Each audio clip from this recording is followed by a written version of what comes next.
Hello everyone, कैसे बेटा आप सब लोग। फर्स्ट ऑफ ऑल बेटा let me express my gratitude to be here and accept my all the best wishes and congratulation for your 12th जर्नी। आप लोग 12th को बेटा कर चुके हो क्वालिफाई। अब आप लोग आ चुके हो यूजी और पीजी लेवल कोर्स पे। तो UG undergraduate level course, that is a PG and the postgraduate level course. यहाँ पर मैं उम्मीद करता हूँ मैक्सिमम बच्चे जो इस वीडियो को देख रहे हैं बेटा वो यूजी के प्रिपरेशन के लिए आए हैं, यानी अंडर ग्रेजुएट कोर्स करना चाहते हैं। अंडर ग्रेजुएट कोर्स में आपको ये बात पता है कि अब आपके यूनिवर्सिटी ग्रांट कमीशन है यानी यूजीसी ने, जो हमारे देश में यूनिवर्सिटी को रेगुलेट करती है, उन्होंने एडमिशन के प्रोसेस में ड्रास्टिक चेंज किया है। पहले हमारे देश में जो एडमिशन का प्रोसेस था बेटा वो प्रोसेस कुछ और था, लेकिन अब उस प्रोसेस को चेंज कर दिया गया है। मैं आपको बहुत बेसिक बातें डिस्कस करने आया हूं आज के लेक्चर का। पहले आप लोग ऑब्जेक्टिव समझ लीजिए कि ये लेक्चर आप लोग को एम इंस्टीट्यूट के थ्रू क्यों दिया जा रहा है। सबसे पहले ये जो आज का लेक्चर है, इस लेक्चर का टारगेट सेट करते हैं बेटा कि टारगेट क्या है। सबसे पहला टारगेट ये है कि ये जो आपका एग्जाम है बेटा CUET, इसके बारे में मैं आपको एक बेसिक डिटेल दूं कि सर ये पूरा का पूरा एग्जाम आखिर क्यों लाया गया, इसके लाने के पीछे का पर्पस क्या है और ये एग्जाम कंडक्ट कराने में एम इंस्टीट्यूट आपकी कैसे हेल्प करने वाला है। ये पहली बात है। दूसरी बात, एम इंस्टीट्यूट की तरफ से CUET का जब प्रिपरेशन करने आप लोग आओगे तो वहां पे बेटा मैं आपके साथ दो पेपर जीके GS, आप इसको GS को बेटा करंट अफेयर्स भी कह सकते हो, जनरल नॉलेज और आपका करंट अफेयर्स, ये दो वाला पोर्शन मैं आपसे डील करूंगा। ये दो पेपर का पोर्शन मैं आपसे डील करूंगा। ये ऑब्वियसली सेक्शन नंबर 3 का दोनों पेपर है। 3 सेक्शन में बटे हुए पेपर, आपको ये बात पता होना चाहिए। मैं सब सारी बातें बताऊंगा आपको। तो ये जीके GS पेपर को लेकर क्या स्ट्रेटेजी रहने वाली है, प्लस CUET एग्जाम अगर क्लियर करना है तो इसका overall presentation plus communication between the teacher and students, और क्या स्ट्रेटेजी ऐसी अपनाई जाए कि ये एग्जाम बेटा आसानी से पास हो सके। और CUET आया तो क्यों आया, अगर ये भी ऑब्जेक्टिव आप समझ जाओगे ना तो मुझे ऐसा लगता है बेटा कहीं ना कहीं आपका ये एग्जामिनेशन पासिंग क्राइटेरिया ये कहीं ना कहीं आसान होने वाली है। तो आज का टारगेट तो 2 है, लेकिन इंपॉर्टेंट बहुत ज्यादा है। मैंने देखा है बेटा जनरली बच्चे आज भी अभी भी कंफ्यूज हैं कि ये CUET का खेल है क्या, CUET क्यों लाया गया, CUET कहता क्या है, क्या ये पेपर देना कंपलसरी है क्या। हमारे देश में बहुत सारी यूनिवर्सिटी है बेटा जो अभी भी CUET में अपने आप को एफिलिएटेड नहीं कराई हुई है, जैसे बहुत सारी स्टेट यूनिवर्सिटी है। तो इन सब का पूरा खेल बेटा मैं इसमें क्लियर करने वाला हूं, आप चिंता मत करिएगा। इस लेक्चर को देखने के बाद रत्ती भर का भी डाउट मैं आपके मन में नहीं रहने दूंगा। तो सुनिए, मैं आपको यहाँ पे कुछ बेसिक बातों से अपनी डिस्कशन शुरू करता हूं, कुछ एकदम बेसिक बातें।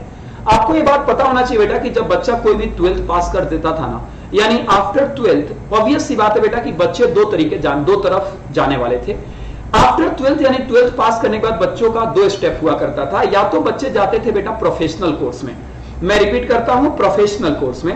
अगर बच्चा प्रोफेशनल कोर्स में जाना चाहता था ना तो बेटा CA CS और उसके साथ वो बेटा एक और कोर्स CA CS, और नहीं तो बेटा वो जाता था तीसरे कोर्स की तरफ, दैट इज अ CMA, यानी chartered accountancy course, company secretary course और cost and management accountant course. ये बच्चा करता था जनरली अगर कोई बच्चा 12th के बाद प्रोफेशनल कोर्स में जाना चाहता था। अगर कोई बच्चा बेटा प्रोफेशनल कोर्स में नहीं जाना चाहता था, एकेडमिक कोर्स में जाना चाहता था, तो वो क्या करता था कि वो कॉलेज लाइफ को सिलेक्ट किया करता था।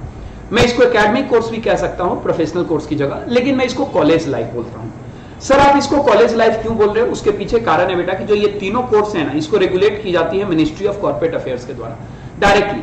लेकिन ये जो कॉलेज लाइफ होता है ना, इसमें मैं सारी चीजों को एडमिट कर लेता हूं बेटा। BCom हो गया, BSc हो गया, BA हो गया, या फिर BBA MBA हो गया, या फिर BTech वगैरह हो गया, एक्सेट्रा। इसमें सारी कोर्सेज बेटा मैं इंक्लूड कर लेता हूं कॉलेज लाइफ में। तो कॉलेज को बेटा रेगुलेट करने वाली यूनिवर्सिटी होती है, यूनिवर्सिटी को रेगुलेट करने वाला यूनिवर्सिटी ग्रांट कमीशन होता है। ये सब बातें समझ लीजिए। जो कॉमर्स लेवल का ये 3 टॉप कोर्स होते हैं बेटा, इनको रेगुलेट करने के लिए directly ministry of corporate affairs बैठी है। लेकिन जो आपका कॉलेज लाइफ होता है ना, जहां से आप ग्रेजुएशन वगैरह करते हो, इनको बेटा रेगुलेट करने के लिए यूनिवर्सिटी बैठी है, और यूनिवर्सिटी को रेगुलेट करने के लिए बेटा यूनिवर्सिटी ग्रांट कमीशन बैठा है। डन करेगा। अब हमारे देश में बेटा ये जो यूनिवर्सिटी है ना, जहां से आप लोग BCom BBA BTech वगैरह किया करते थे, ये यूनिवर्सिटी बेटा ब्रॉडली 2 कैटेगरी में डिवाइड हो सकती है। हालांकि यूनिवर्सिटी बहुत तरीके की होती है बेटा, प्राइवेट यूनिवर्सिटी होती है, सेंट्रल यूनिवर्सिटी होती है, स्टेट यूनिवर्सिटी होती है, डीम्ड यूनिवर्सिटी होती है, बहुत तरीके की यूनिवर्सिटी होती है। डन करेगा। फॉरेन यूनिवर्सिटी होती है। बट अगर ब्रॉडली देखा जाए तो यूनिवर्सिटी को 2 कैटेगरी में बांटा जा सकता था। एक तो बेटा सेंट्रल यूनिवर्सिटी और दूसरा स्टेट यूनिवर्सिटी। ठीक है जी, यूनिवर्सिटी को मेन 2 कैटेगरी में डिवाइड किया जाता था, सेंट्रल और स्टेट यूनिवर्सिटी। अब देखिए सेंट्रल यूनिवर्सिटी, मैं दिल्ली में अगर एग्जांपल दूं, मैं ये एम इंस्टीट्यूट आपकी दिल्ली में लोकेटेड है बेटा, तो मैं दिल्ली का ही बेस लेकर आपको समझा रहा हूं। आप किसी भी एरिया से ये लेक्चर देख रहे हो कोई फर्क नहीं पड़ता, जैसे दिल्ली का पैटर्न है वैसे ही बेटा आपके भी स्टेट का डिस्ट्रिक्ट का जरूर पैटर्न होगा 100%। तो अगर दिल्ली की मैं बात करूं तो अगर दिल्ली यूनिवर्सिटी का आप लोगों ने नाम सुना होगा तो बेटा ये एक सेंट्रल यूनिवर्सिटी है। लेकिन अगर मैं बात करूं यहां पर एक यूनिवर्सिटी है IPU, that is Impress university, या फिर डॉक्टर भीमराव अंबेडकर यूनिवर्सिटी, या जामिया मिलिया इस्लामिया, या फिर ये सब जो एग्जांपल मैं दे रहा हूं ना आईपीयू का या भीमराव अंबेडकर यूनिवर्सिटी का एक्सेट्रा, ये बेटा आपको देखा जाए तो ये बेसिकली तरीके का स्टेट यूनिवर्सिटी है। ऐसे ही जेएनयू अगर दिल्ली में देखा जाए तो ये सेंट्रल यूनिवर्सिटी है, लेकिन अगर चौधरी चरण सिंह यूनिवर्सिटी देखा जाए मेरठ में तो ये स्टेट यूनिवर्सिटी होती है। हमारे देश में बेटा ग्रेजुएट और पोस्ट ग्रेजुएट लेवल के कोर्स यानी यूजी और पीजी लेवल का कोर्स ये सारी यूनिवर्सिटी कराती है, चाहे स्टेट हो चाहे सेंट्रल हो। लेकिन दिक्कत ये हुआ करता था बेटा कि ये दोनों यूनिवर्सिटी ना अपने एडमिशन के अलग अलग प्रोसेस अपनाया करते थे। इसमें प्रॉब्लम ये होती थी कि जब अलग अलग एडमिशन का प्रोसेस होता था ना, तो कुछ इसमें यूनिवर्सिटी थी जो एंट्रेंस एग्जाम लेती थी, कुछ यूनिवर्सिटी बेटा डायरेक्ट एडमिशन पे आपके डायरेक्ट जो 12th का रिजल्ट है उस बेस पर, उस कट ऑफ पर आपका एडमिशन लिया जाता था। अब देखो आप बोलोगे ना कि सर कट ऑफ का एडमिशन जो था वो एकदम ठीक था, परफेक्ट था। नहीं था बेटा। देखो जो आपका कट ऑफ बेस्ड एडमिशन हुआ करता था ना, उसमें कुछ प्रॉब्लम थी बेटा, और मैं उसमें बहुत प्रॉब्लम बता सकता हूं। ये सीयूईटी का जो कॉन्सेप्ट लाया गया ना, ये बहुत धमाकेदार कॉन्सेप्ट है। कट ऑफ बेस पे बेटा प्रॉब्लम है। एडमिशन जब कट ऑफ बेस पे होता है तो उसमें बहुत सारी प्रॉब्लम होती है। क्या प्रॉब्लम होती है, मैं आपको एक प्रॉब्लम सुनाता हूं। देखो मान लो कि कोई बच्चा 12th जो है वो 12th पास किया सीबीएसई से।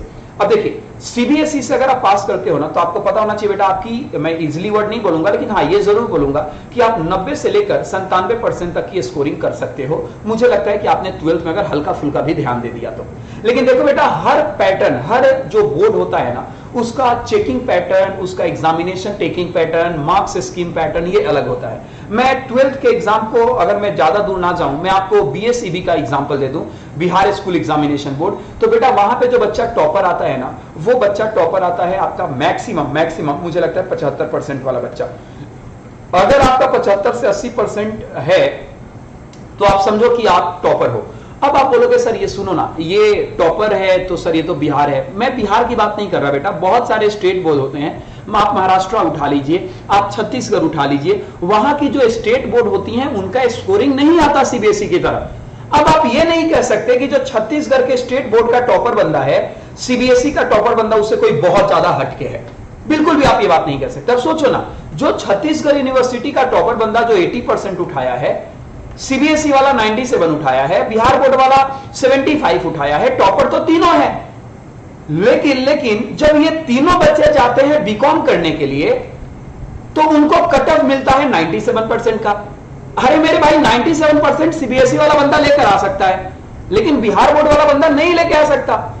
मैं अपनी बात करूं तो मैं बिहार स्कूल एग्जामिनेशन बोर्ड से मैंने 12th पास किया, और बेटा मेरा 12th का पासिंग परसेंटेज देखोगे तो 70% है, 69 पॉइंट समथिंग। अब तुम्हें लगेगा सर ये तो कम है, कम नहीं है बेटा। आप जाके उठाइएगा बिहार स्कूल एग्जामिनेशन बोर्ड का वेबसाइट, वहां पे टॉपर आ जाते हैं मुझे लगता है 82, 83 पे। ये मार्किंग पैटर्न है। अब इसका मतलब आप ये कहना चाहते हो क्या कि आप हायर एजुकेशन, सेंट्रल यूनिवर्सिटी का एजुकेशन, जेएनयू, आपके Mumbai university, Allahabad university, BHU, Delhi university, आप ये बिहार वालों के लिए और छत्तीसगढ़ वालों के लिए रखना ही नहीं चाहते? क्या तुम ये कहना चाहते हो एक ऐसा बच्चा जो 12th में स्कोरिंग कम कर पाया क्योंकि वो एग्जाम का प्रेशर हैंडल नहीं कर पाया, उसकी तबीयत खराब हो गए, लेकिन वो बच्चा पढ़ने में ऑल टुगेदर तेज है, तो क्या उसको अच्छा यूनिवर्सिटी का राइट नहीं मिलना चाहिए? बिल्कुल मिलना चाहिए। हमारी यूजीसी यानी यूनिवर्सिटी ग्रांट कमीशन को बेटा इस बात पे बहुत ज्यादा बेइज्जती फील करवानी पड़ी। इंटरनेशनल पैटर्न ये नहीं कहता कि आप कम से कम यूजी और पीजी लेवल के कोर्स को इस तरीके से डील करो। 100% आपको ये डील करने का पैटर्न आना चाहिए। कोई बच्चा 12th में स्कोर कम कर पाया जिसके कारण आप उसके हायर एजुकेशन को रिस्ट्रिक्ट कर रहे हो, साहब ये कहां की सवाल है? आप ये काम मत करिए। यूनिवर्सिटी ग्रांट कमीशन को बेटा इसको लेकर बहुत सारी तौहीन झेलनी पड़ी। यूनिवर्सिटी ग्रांट कमीशन ने फाइनली बेटा परेशान होकर एक कॉन्सेप्ट लॉन्च किया, दैट इज अ सीयूईटी। और सीयूईटी को उन्होंने बोला कि देखिए साहब ये एक एंट्रेंस एग्जाम होगा, that is a central university entrance test. अच्छा नाम से तो क्लियर बेटा, सेंट्रल यूनिवर्सिटी एंट्रेंस टेस्ट। याद रखिए हमारे देश में लगभग आज 54 सेंट्रल यूनिवर्सिटीज जो सीयूईटी का ऑलरेडी हिस्सा बन चुकी है। लेकिन आपको ये सुन के आश्चर्य होगा कि सेंट्रल यूनिवर्सिटी के लिए तो ये है ही, साथ में ये सीयूईटी का बोर्ड यानी एनटीए नेशनल टेस्टिंग एजेंसी, जो एनटीए बेटा ये एग्जाम लेगी सीयूईटी, यानी एनटीए किसके अंडर में रहकर एग्जाम लेगी? यूजीसी यानी यूनिवर्सिटी ग्रांट कमीशन के अंडर एनटीए, एनटीए के अंदर सीयूईटी एग्जाम। तो ये जो यूनिवर्सिटी ग्रांट कमीशन है ये कोशिश कर रही है कि हमारे देश में जितने भी स्टेट यूनिवर्सिटी हैं लगभग वो लोग भी इसके अंदर आ जाए। ये कोशिश है और ये कोशिश हद तक कामयाब होगी, मैं ये दावे के साथ कह सकता हूं। मतलब कुल मिलाजुला के अगर कंक्लूजन बोलूं तो आज अगर आप सीए, सीएस और सीएमए के तरफ ऑप्ट नहीं कर रहे हो and you are looking for the academic level course that is a college दुनिया, तो आपको बेटा सीयूईटी एग्जाम देना होगा। None other option you have, है ही नहीं दूसरा ऑप्शन आपके पास, सवाल ही पैदा नहीं होता। देना होगा, देना होगा, सिर्फ देना होगा, आप बच नहीं सकते इसे। अगर आपने फ्यूचर को ग्रो में लेके जाना है तो, करियर डेवलप करना है तो। अब एम इंस्टीट्यूट ऑलरेडी बेटा अपना सक्सेसफुल लाइफ जी रही थी सीए, सीएस और सीएमए, बहुत पॉपुलर और अपना अच्छा खासा गुडविल क्रिएट करके बेटा मार्केट एग्जिस्टेंस में एम इंस्टीट्यूट था। लेकिन बच्चों का ह्यूज डिमांड आ रहा था कि मैम देखिए, सर देखिए, अब तो ये जो सीयूईटी का एग्जाम है ना, ये तो अब लगभग एक अच्छा खासा ब्रॉडर कॉन्सेप्ट रखता है, तो क्यों ना एम इंस्टीट्यूट को कॉमर्स की दुनिया में, साइंस की दुनिया में ये पहल करनी चाहिए कि सीयूईटी का भी कोर्स लॉन्च किया जाए। और हमेशा बच्चों की जहां पे जरूरत है एम इंस्टीट्यूट बेटा हमेशा वहां पर अवेलेबल रहेगा। ये प्रॉमिस है हमारा और हर किसी का, मैनेजमेंट का, डायरेक्टर का, एम इंस्टीट्यूट का, सभी लोगों का ये प्रॉमिस है। तो सीयूईटी के लिए बेटा फाइनली हम लोग बच्चों के कहने पे लॉन्च कर चुके हैं, जिसके ओवरऑल क्राइटेरिया को डिस्कस करने के लिए मैं आपके पास आया। तो national testing agency under the university grant commission ने लगभग 3 पेज का बेटा एक गाइडेंस नोट भी इशू कर दिया है बेसिकली सीयूईटी एग्जाम को लेकर। मैं सारी बातें तो डिटेल में डिस्कस नहीं करूंगा, लेकिन कुछ चीजें जो जरूरी है मैं जरूर डिस्कस करता हूं। मुझे ऐसा लगता है बेटा कि अगर बच्चों को बिना ये बात डिस्कस किए सीयूईटी को लेकर पढ़ाया जाए तो एकदम कतई टाइम पास है बेटा ये। और अनफॉर्चुनेट मेरा जो पेपर है बेटा वो जीके जीएस का है। तो ये जो जीके जीएस का पेपर है, ये पेपर में अल्टीमेट ये सभी क्वेश्चन पूछे जाएंगे। GK is what? General study, general knowledge, current affairs, current surrounding and events आपको पढ़ने होते हैं। तो ये सभी आपके एग्जाम में आ सकता है। ये एक तरीके से मैं क्वेश्चन सॉल्व करवा रहा हूं, आपको बता रहा हूं जो मैं पॉइंट्स। तो आइए ना कुछ चीजों को डिस्कस करते हैं। यहां पे पब्लिक नोटिस बोला गया है 26/3/2022 को, यानी 26 मार्च 2022 को ये गाइडेंस नोट इशू किया गया था। देखो ये देख सकते हो, यूनिवर्सिटी ग्रांट कमीशन के द्वारा। ठीक है जी, क्या कहता है सर ये पूरा का पूरा पीडीएफ एक बार प्लीज ध्यान से सुनिएगा, कुछ जरूरी बातें डिस्कस करते हैं। कहा गया है conduct of the common university entrance test CUT EUG 2022 for undergraduate program in central university for the academic session 2022-23। बोला गया कि देखिए एनटीए जो मिनिस्ट्री ऑफ एजुकेशन के द्वारा स्टैब्लिश की गई है, जिसका अभी नाम था बेटा, क्या बोले एक बार उसे, MHRD। मिनिस्ट्री ऑफ एजुकेशन का अभी नाम MHRD था। जब बेटा ये हमारी MHRD मिनिस्टर जो ये मैं नाम भूल रहा हूं, जो एक्ट्रेस भी है बेटा बीजेपी की, और बीजेपी की एक्ट्रेस नहीं है वो, कभी सास भी बहुत ही सीरियल में, Smriti Irani. I am so sorry for this late opinion. Smriti Irani जब MHRD से हटी तो बेटा उसके बाद उसका नाम भी बदल दिया गया, ministry of human resource development का नाम रख दिया गया मिनिस्ट्री ऑफ एजुकेशन। डन करेगा रमेश पोखरियाल को जब अपॉइंट किया गया था। तो ये एक इंडिपेंडेंट और ऑटोनोमस बॉडी है, और इन्होंने नेशनल टेस्टिंग एजेंसी ने बेटा इनको ये रिस्पॉन्सिबिलिटी दी गई है कि ये कंडक्ट करें undergraduate entrance test for the central university, और 2022 और 23 का जो सेशन आ रहा है इसके लिए। ये सीयूईटी एग्जाम एक सिंगल विंडो अपॉर्चुनिटी होगा स्टूडेंट के लिए, सिंगल विंडो अपॉर्चुनिटी, यही एक रास्ता होगा जिसके थ्रू एडमिशन लिया जा सकता है स्टूडेंट के द्वारा सारे सेंट्रल यूनिवर्सिटी में अक्रॉस द कंट्री, चाहे वो कहीं यूनिवर्सिटी हो। आप एडमिशन लेना चाहोगे सीयूईटी का एग्जाम देना होगा। डन करेगा। हालांकि मैंने बताया था बेटा कि बहुत सारे स्टेट यूनिवर्सिटी को भी इसमें लाने की बातें चल रही है, और मुझे लगता है बेटा आ भी जाएंगे।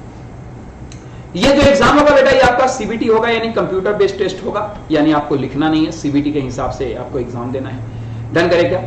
उसके बाद ये जो पूरा का पूरा पैटर्न है एग्जाम का, वो इसमें 4 सेक्शंस होंगे। याद रखिए सीयूईटी एग्जाम जो होगा इसमें 4 सेक्शन होंगे, और सेक्शन 1 के 2 पार्ट होंगे। देखो सेक्शन 1A, सेक्शन 1B, ये दोनों हैं बेटा सेम। ध्यान से सुनिएगा प्लीज एवरीवन, ये दोनों सेक्शन हैं सेम, लेकिन इसका पार्ट A पार्ट B है। इसको हम लैंग्वेज पेपर कहते हैं। क्या कहते हैं दोनों को? Language paper. इसको हम लोग कहते हैं बेटा लैंग्वेज पेपर। तो याद रखिए आपको क्या करना है, कंपल्सरी बेसिस पे 1A का, यानी कि ये 13 लैंग्वेज जो देख रहे हो, 13 में से आपको कम से कम एक लैंग्वेज पेपर सिलेक्ट करना है। हिंदी, इंग्लिश या फिर अपना कोई रीजनल लैंग्वेज, आप तमिल, मलयालम वगैरह भी सिलेक्ट कर सकते हो, लेकिन मेरा प्रेफरेबल रहेगा बोलना ही बेटा कि आप इंग्लिश पेपर को सिलेक्ट करिएगा। हालांकि ऑल टुगेदर ये आपकी मर्जी है। तो इस 13 लैंग्वेज में से कोई एक लैंग्वेज आपको सिलेक्ट करना है, इसी लैंग्वेज में आप एग्जाम भी दोगे। और यहां पर बोला गया 19 लैंग्वेज। तो याद रखिए यहां पे समझने वाली बात है कि ये 13 लैंग्वेज में से एक लैंग्वेज सिलेक्ट करना बेटा ये मैंडेटरी है, मैंडेटरी। लेकिन नालायको ये 19 लैंग्वेज जो है ना, 19 लैंग्वेज, इसमें से लैंग्वेज सिलेक्ट करना ये ऑप्शनल है। क्या है बोलो बेटा? ऑप्शनल। तो इस 13 में से आपको एक ना एक लैंग्वेज चुनना ही होगा। लेकिन याद रखना बेटा ये 19 लैंग्वेज जो है इसमें से आप ऑप्शनल चुन सकते हो। जैसे रशियन, कोई फॉरेन लैंग्वेज चुन सकते हो, चाइनीज चुन सकते हो, कोई भी फॉरेन लैंग्वेज चुन सकते हो जो आप एडिशनली पढ़ना चाहते हो। लेकिन अगेन ये 2 पेपर आपका इधर से फिर मैंडेटरी हो जाएगा, दोनों सेक्शन। आपको डोमेन सब्जेक्ट में से सिलेक्ट करना होगा। 27 टोटल डोमेन सब्जेक्ट दिए गए हैं और ये जनरल टेस्ट तो खैर है ही, जिसमें GK, GS, mental ability, LR वगैरह आपको पढ़ना है, क्वांटिटेटिव एप्टीट्यूड वगैरह आपका पढ़ना है। तो कुल मिलाजुला के जो सीयूईटी का जो सीबीटी एग्जाम होगा ये 4 सेक्शन में होंगे। तेजी से रिपीट करेगा, ये जो 4 सेक्शन का सीयूईटी एग्जाम होगा बेटा, इसमें section 1, section 2, section 3, section 2, 3 mandatory है। लेकिन सेक्शन नंबर आपका जो 1 है उसका 2 पार्ट है, 2 part, section 1A, section 1B। अब सेक्शन 1A में 13 लैंग्वेज में से एक मैंडेटरी चुनना है, सेक्शन 1B 19 लैंग्वेज में से ऑप्शनल चुनना है, सेक्शन नंबर 2 27 डोमेन ये तो मैंडेटरी है ही, और सेक्शन नंबर 3 जनरल टेस्ट ये भी मैंडेटरी है बेटा। डन करेगा? अब देखिए यहां पर कुछ अलग अलग बातें बोली गई है। देखिए सेक्शन 1A का जो लैंग्वेज है ना, ये 13 लैंग्वेज पेपर आपको दिए गए हैं। ये 40 क्वेश्चन आपको इसमें से अटेम्प्ट करना है आउट ऑफ द 5। ध्यान रखना, जो मैंडेटरी पेपर है आपका सेक्शन 1A जो मैंडेटरी है, 13 लैंग्वेज में से आपको सिलेक्ट करना है, उसमें बेटा 50 क्वेश्चन पूछे जाएंगे और कोई भी 40 क्वेश्चन आपको सॉल्व करना है। सर अगर मैंने 50 ही सॉल्व कर दिया तो पूरा का पूरा 50, बेटा ये आपकी मर्जी होगी, करिए, लेकिन नालायक को काउंटिंग 40 ही किया जाएगा। ध्यान रखना, ऐसा मत करना, हो सकता है गलत वाला काउंट कर ले। ठीक है जी। उसके बाद 45 मिनट का आपको टाइम दिया जाएगा इस लैंग्वेज पेपर के लिए। सेक्शन 2 में आप आ जाओगे। अच्छा 1B अगर देखोगे तो 19 लैंग्वेज में से सिलेक्ट करिए और इसी 45 मिनट में आपको ये वाला भी सेक्शन सॉल्व करना है। डोमेन में आ जाइए, डोमेन में आइएगा तो अगेन 50 में से 40 और इसके लिए भी 45 मिनट का टाइम दिया जाएगा। और सेक्शन नंबर 3 जो जनरल टेस्ट है, इसमें बेटा 75 में से 60 क्वेश्चन सॉल्व करना है और इसके लिए नालायको तुम्हें 60 मिनट का टाइम दिया जाएगा। अब ये 60 मिनट का टाइम यानी 45 90 प्लस ये 6 9 6 15 लगभग 150 मिनट। अब इसमें ध्यान देने वाली बात यह है कि ये जो जनरल टेस्ट यहां पर देख रहे हो बेटा सीयूईटी एग्जाम में, इसमें पूछा क्या क्या जाएगा, तो ध्यान रखिए इसमें ना सारी कॉमन चीजें पूछी जा रही हैं। जैसे इसमें जनरल नॉलेज की टॉपिक पूछी जाएंगी, आपकी करंट अफेयर्स पूछे जाएंगे। अब देखो बेटा यहां पर मेरी बात समझिए, देखो मैं प्रैक्टिकली बता रहा हूं, हालांकि टेक्निकली फर्क है दोनों में, लेकिन बेटा अगर मैं as per exam point of view बोलूं ना, तो ये दोनों पेपर बेटा लगभग सेम होते हैं। मैं बार बार बोल रहा हूं, टेक्निकलिटी डिफरेंस है दोनों में। करंट अफेयर सराउंडिंग चीजों को कहते हैं। जैसे सर अभी भी जहांगीरपुरी में बुलडोजर चला था, तो इसके पीछे बुलडोजर चलाने वाले कौन एसोसिएशन था, दैट इज अ मिनिस्ट्री, माफ करिए आपके Delhi municipal corporation of Delhi, MCD थी। तो अब ये क्वेश्चन जो है ना कि ये जहांगीरपुरी में या फिर शाहीन बाग में ये बुलडोजर का जो प्रकरण है, ये जो बुलडोजर का स्टेप है, ये स्टेप किस ऑर्गेनाइजेशन के द्वारा लिया गया, किस गवर्नमेंट के द्वारा लिया गया, तो दैट इज दिल्ली के आपके MCD municipal corporation of Delhi के द्वारा। तो ये करंट अफेयर्स है। लेकिन who was the first prime minister of India, ये बेटा आपका जनरल नॉलेज है। कुतुब मीनार कहां पे लोकेटेड है, मेहरौली स्तंभ कहां पे लोकेटेड है, ये सब आपका बेसिकली जनरल नॉलेज होता है। तो general knowledge already establish in the fix information होता है। करंट अफेयर्स बेटा सराउंडिंग और करंट की इवेंट्स होती हैं। हालांकि ये दोनों एग्जाम पॉइंट ऑफ व्यू से अगर मैं बोलूं तो सेम तरीके से तैयारी करनी है, सेम एग्जैक्ट सेम तरीके से। यहां पर आपको करंट न्यूज पेपर अगर पढ़ना है, मैं विवाद करूंगा इसको लेकर, चिंता मत करिए। इधर में आओगे तो general mental ability, numerical ability और क्वांटिटेटिव रीजनिंग। मैं कायदे से बोलूं तो इसमें होता है टेक्निकल डिफरेंस, लेकिन ये तीनों बेटा एग्जाम पॉइंट ऑफ व्यू से आप इसको चाहो तो सेम तरीके से ट्रीट कर सकते हो। डन करेगा? और इसमें मैथमेटिक्स, अलजेब्रा वगैरह, और सबसे बड़ी बात ध्यान रखिएगा कि इसमें बेटा ग्रेड 8 तक के लेवल का क्वेश्चन पूछा जाएगा, यानी 8वीं क्लास तक का क्वेश्चन पूछा जाएगा। नालायको not even a section, not even a 10th standard, 10th standard का भी क्वेश्चन नहीं आएगा बेटा। ये जो क्वेश्चन आएगा 8वीं स्टैंडर्ड तक का आएगा। शर्म करो, अगर इसमें भी निकाल नहीं पाओ तो बेटा बेइज्जती हो जाएगी। यहां पर लैंग्वेज दिए गए हैं कि लैंग्वेज जो 13 है, ध्यान रखिए सीयूईटी का एग्जाम देने जा रहे हो और जो कंपलसरी लैंग्वेज पेपर आपको सिलेक्ट करना है सेक्शन 1A का, ये 13 में से कोई एक कर सकते हो। तमिल, तेलुगु, कन्नड़ा, मलयालम, मराठी, गुजराती, उड़िया, बंगाली, असमीज, पंजाब, इंग्लिश, हिंदी और उर्दू। इंग्लिश बेटा मैं बोलूंगा। आप चाहो तो लैंग्वेज पेपर ये फॉरेन वगैरह का सिलेक्ट कर सकते हो, रशियन, चाइनीज वगैरह, तिब्बतियन वगैरह, सिंधी वगैरह। और डोमेन में बेटा अगर मैं बात करूं अकाउंट्स से आपको, तो अकाउंट्स में अकाउंटेंसी ले सकते हो, बिजनेस स्टडी ले सकते हो। इधर में आप देखोगे तो इकोनॉमिक्स वगैरह दिखेगा, बिजनेस इकोनॉमिक्स दिखेगा। डन करे क्या? नालायक को होम साइंस मत लेना, हालांकि मजाक करके बोल रहा हूं, आप ले सकते हो होम साइंस। उसके बाद आप देखोगे तो इधर पॉलिटिकल साइंस वगैरह भी आपको दिखेगा। डन करे क्या? इधर एंटरप्रेन्योरशिप आपको दिखेंगी। तो ये साइंस वाला बच्चा फिजिक्स, केमिस्ट्री, मैथ्स ले सकता है, बायो ले सकता है, एग्रीकल्चर ले सकता है, इसमें कोई दिक्कत नहीं। उसके बाद आप नीचे आओगे तो आपको वो लैंग्वेज, आपके जो जनरल टेस्ट वगैरह के पेपर है वो तो खैर है ही बेटा, उसमें मेरे को कोई ऑब्जेक्शन नहीं। डन करेगा? अब candidate can choose a maximum any of 3 language, 3 language बेटा मैक्सिमम आप चुन सकते हो। और जो सेक्शन 2 है यानी डोमेन, उसमें मैक्सिमम चूज कर सकते हो बेटा 6 सब्जेक्ट। जनरल टेस्ट तो खैर ये कंपल्सरी है बेटा, ये तो आपको सिलेक्ट करना ही करना है। डन करेगा? हालांकि इसमें भी अप टू 3 आप सिलेक्ट कर सकते हो मैक्सिमम, माफ करिए लैंग्वेज में 3, और इसमें बेटा आपका मैक्सिमम 6 चुन सकते हो जनरल टेस्ट में, maximum 6। I am so sorry for this, maximum 6 चुन सकते हो। मोड ऑफ टेस्ट जो आपका होगा वो कंप्यूटर बेस्ड टेस्ट होगा, ऑलरेडी बता चुका हूं। मीडियम 13 लैंग्वेज का जो चुनोगे उस हिसाब से सिलेबस ड्राफ्ट किया जाएगा। Now this is very much important, यहाँ पे कुछ बातें समझनी है आपको कि इसका जो मीडियम होगा, मीडियम तो खैर आप सिलेक्ट करोगे कि किस लैंग्वेज में आप एग्जाम देना चाहते हो, लेकिन जो ये सेक्शन नंबर 2 और 3 है ना बेटा, इसमें देखो सेक्शन 2 में क्या बोला गया, मतलब मैं डोमेन लैंग्वेज की बात कर रहा हूं। डोमेन में बोल रहा है कि आपसे जो क्वेश्चन पूछा जाएगा as per NCERT model syllabus as applicable to class 12th ओनली। This is very much important. मेरे पास न जाने कितने सारे बच्चों के मैसेज आ गए कि सर सीयूईटी की एग्जाम जो होगा, सीयूईटी एग्जाम में, मैं ध्यान से मेरी बात सुनिएगा सर, ये सीयूईटी का जो एग्जाम होगा, बहुत सारे बच्चों के मैसेज आते हैं कि सर सीयूईटी का जो एग्जाम होगा इसमें लेवल ऑफ स्टैंडर्ड क्या रहने वाला है क्वेश्चन का। तो याद रखिएगा इसमें जो स्टैंडर्ड रहने वाला है ना बेटा, वो क्लास 12th ओनली। ये बहुत बड़ी बात है बेटा, और ये बहुत इंपॉर्टेंट बात है। आपसे एनसीईआरटी एक्सक्लूसिवली बेस्ड क्वेश्चन पूछा जाएगा, और वो पूछा जाएगा 12th standard only, even 11th के भी क्वेश्चन नहीं पूछे जाएंगे। और यहीं पर ये जो मेंटल एबिलिटी वगैरह मैंने बताया था ना, वो लेवल 8 का, वो 8वीं स्टैंडर्ड तक के क्वेश्चन पूछे जाएंगे। मतलब बहुत बेसिक स्टैंडर्ड रहने वाला है आपके एग्जाम का। एम इंस्टीट्यूट को पता है बेटा कि आपको अच्छे से अच्छे कॉलेज कैसे दिलवाना है, ये हमारे ऊपर आप छोड़ दीजिए, हमारे साथ आप चलते रहिए। डन करेगा? इसके बाद, अब इसके बाद जो इंफॉर्मेशन दी गई है ना बेटा, वो उतना इंपॉर्टेंट नहीं दिया गया। लास्ट में हमारे सीनियर डायरेक्टर एग्जाम का बेटा क्या है बोले एक बार उसे, सिग्नेचर। डन करें? तो ये प्रॉपर आपका सीयूईटी एग्जाम का एक ओवरव्यू क्या है बोले एक बार उसे, पैटर्न। रिपीट आवर, ओवरव्यू क्या है बोले बेटा, पैटर्न। अब इस ओवरव्यू पैटर्न के बाद सुनिए, मैं आपको लेके चलता हूं अपने पेपर की तरफ। मैंने आपको बोला था ना बेटा कि मेरा पेपर भी यहां पर आने वाला है, और मैं आपसे जो अपना पेपर डील करता हूं वो डील करता हूं बेटा क्या बोले एक बार उसे, करंट अफेयर्स या फिर जनरल नॉलेज। सुनिए, मैं यहां पर आपके सामने सेक्शन नंबर 3, जिसमें 60 question out of 75 question solve करना है। डन करेगा? इसमें पेपर तो बहुत होते हैं, बहुत पेपर होते हैं, मैंने प्रूव भी किया, लेकिन इसमें केवल 2 पेपर की मैं बात करूं, केवल 2 पेपर। ना लाइक ऐसा मत सोचना कि सेक्शन नंबर 3 केवल ही 2 पेपर की बात करता है ना, सेक्शन नंबर 3 में बहुत सारे पेपर हैं, लेकिन मैं 2 पेपर आपसे डिस्कस करता हूं। एक पेपर है आपका करंट अफेयर्स, और एक पेपर आपका है जनरल नॉलेज। मैं इसकी पासिंग टेक्निक आपको बताता हूं। देखो बेटा, जनरली क्या होता है ना कि बच्चे सबसे ज्यादा परेशान होते हैं करंट अफेयर्स जनरल नॉलेज में, क्योंकि बच्चा इस पेपर को ना नॉर्मल डोमेन पेपर की तरह कंपेयर करने लग जाता है, या फिर बच्चा इस पेपर को normal LR, reasoning, mental ability उसकी तरह बेटा ट्रीट करने लग जाता है।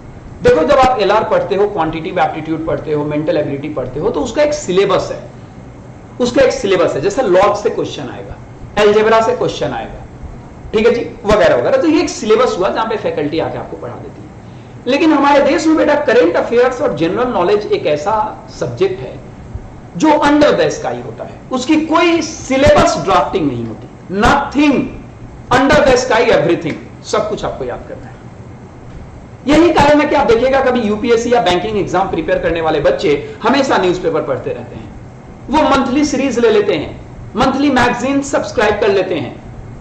तो इसका बेटा कोई सिलेबस ड्राफ्ट नहीं होता, और इसको पढ़ने का टेक्निक भी अलग होता है। मैं जब आपको जीके और जीएस पढ़ाऊंगा ना, तो ऐसा लगेगा कि मैं आपको न्यूज़पेपर रीडिंग करा रहा हूं, लेकिन न्यूज़पेपर रीडिंग डिटेल में होगा, और मैं डिटेल में नहीं, मैं क्रक्स में बात करूंगा। फॉर एग्जांपल मान के चलो कि मैंने आपसे बोला कि इंडिया गेट कहां है, तो आपको नहीं पता, मैंने बोला इंडिया गेट दिल्ली में है, तो मैं आपको क्या करूंगा, कॉपी में डायरेक्ट लिखवा दूंगा India Gate is equal to Delhi.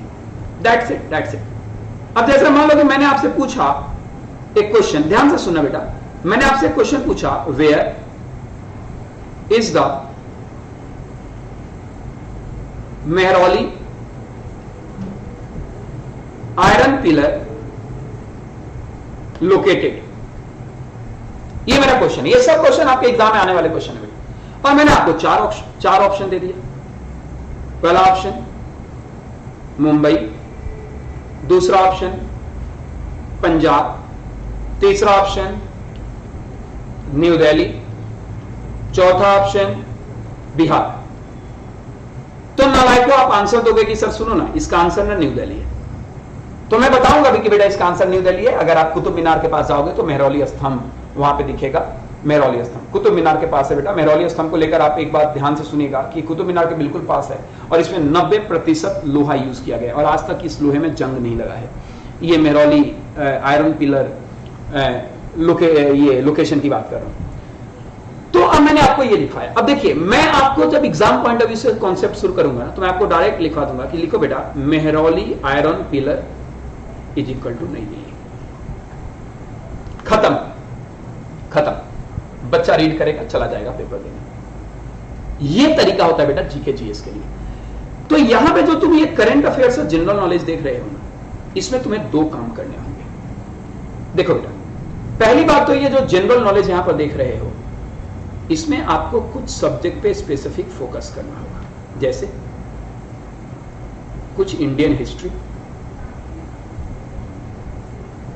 कुछ ज्योग्राफी,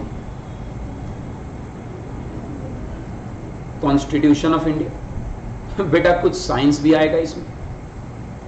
मैं कहता हूं बेटा इसमें इकोनॉमिक्स भी आएगा, क्योंकि नाम ही है जनरल नॉलेज। मैं बोलूंगा एक्सेट्रा।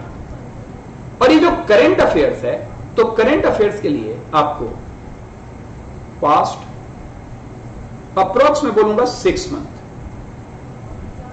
मंथ नोट्स और इवेंट्स जितने भी हमारे देश में हुए हैं, उनका ना एक बार आप लोगों को करना होगा थॉरो स्टडी।